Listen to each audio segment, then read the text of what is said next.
Hi, Kate Mulberger here with another installment of How Should I Quilt This Quilt? This quilt is very large and I'm a little intimidated by it. I'm quilting it for my sister and she hand pieced this entire thing. So I really want to do a good job on this one for her. Um, Let me show you the quilt. So this is the quilt. It is very large, as you can see. There are two more rows hanging over the top of the rail. I really don't have open floor space enough to lay this out to show you the whole thing, but it is absolutely stunning. All of these little pieces have been done with the English paper piecing technique, uh, and it was inspired by a book called Lucy Boston, written or in honor of Lucy Boston. It's called Patchwork of the Crosses. So I'm gonna try to zoom in here and show you just how small these pieces are, all connected by whip stitching and hand pieced. So I don't want to do much in the ditch quilting. For those of you who have watched videos before, you know that I anchor the quilt around the outside edge first, pin based, of course, and then anchor the quilt or base the quilt around the outside edge. And then my next step is to anchor it.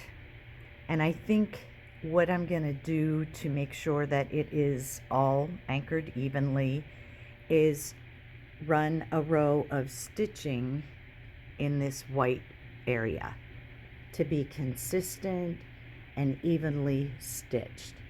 Once I do that, I can go in and do more detail.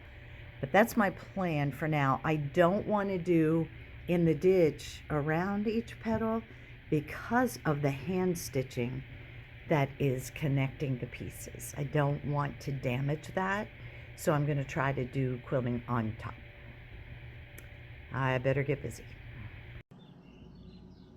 So I'm pretty happy with the progress that I've made. I have been successful in quilting around each block. You can see some of my blue water marks, water soluble marks.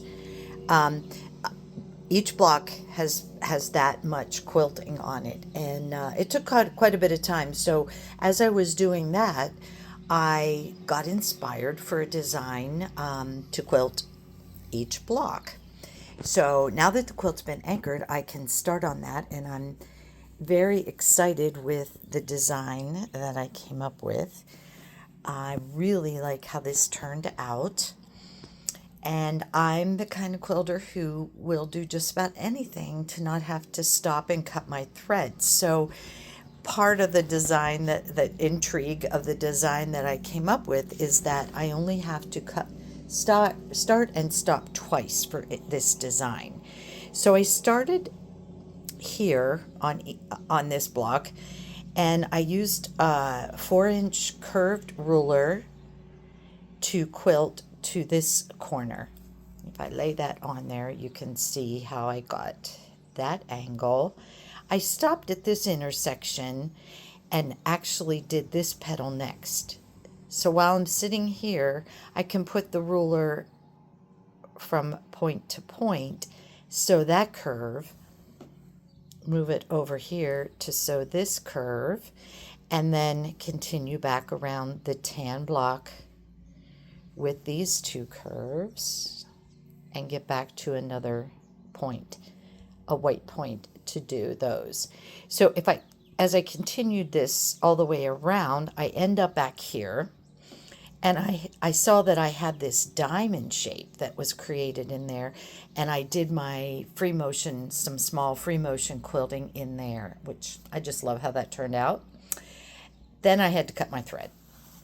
Then I came back out here with a straight ruler and went from this intersection to this one, and then on to this one, and I went the whole way around the block till I came back to the start.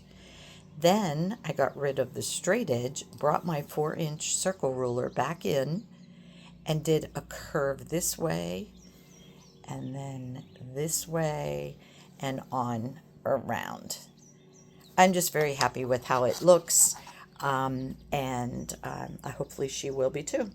So now I have many hours of quilting pleasure ahead of me to quilt all of these blocks this way. And while I'm doing that, I hope that I get inspired as to what I want to do in all of the sashing. That's my next question. Hopefully, I'll be inspired. So all of my squares have been quilted. That took quite a bit of time, all 56 of them. Now I'm ready to work on the sashing that surrounds each block. The I struggled with this. I just could not come up with an idea. So what I did was I took a picture and printed it off. Here is the design that I did a lot of doodling before I came up with this, but this is the design I am choosing to do. You can see on these little squares, I've just done a connecting petal. Again, I like to continue quilting as long as I can without stopping and cutting my threads.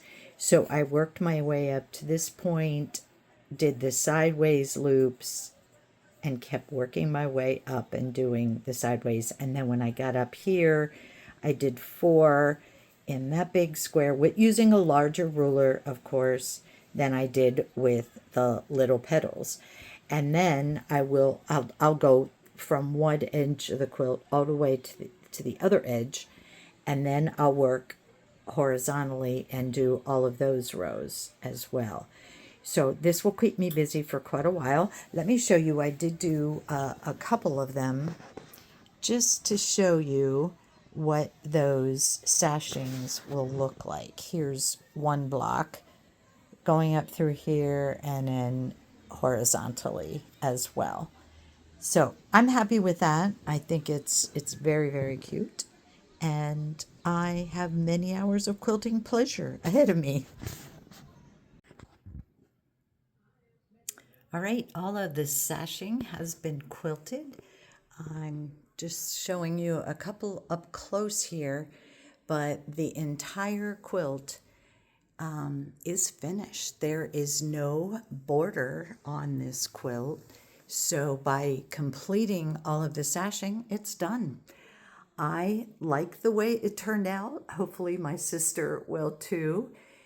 She did an amazing job, and I hope that she feels that my quilting did justice to all of the work that she put into the hand piecing of this quilt. I love you, Fred. I hope you love your quilt.